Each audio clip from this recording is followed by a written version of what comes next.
ఏర్పాటు చేసే బాధ్యత ఈ ప్రభుత్వానిది.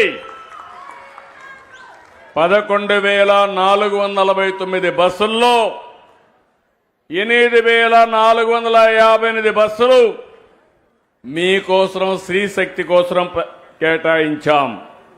ప్రతి తల్లి అత్తింటిలోని తన కూతుర్ని ఉచిత బస్సులో వెళ్లి చూసి తిరిగి రావచ్చు. పైసా ఖర్చు లేదు. ప్రతి కోడలు అత్తతో కలిసి ఉచిత బస్సులో మార్కెట్కి పోయి సరుకులు కొనుక్కొని ఇంటికి పోయే పరిస్థితి వస్తుంది.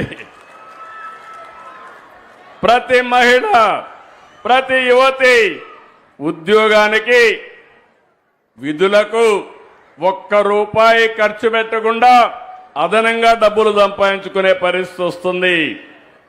వృద్ధుల హాయిగా దేవాలయాలు శ్రీకాకుళం నుంచి మంత్రాలయం వరకు శ్రీశైలం వరకు ఉచితంగా ప్రయాణ సౌకర్యాలు ఏర్పాటు చేసుకోవచ్చు. పుణ్యక్షేత్రాలన్నీ దర్శించుకోవచ్చు. చిరు వ్యాపారులు మీ ఉత్పత్తులను చూశాను.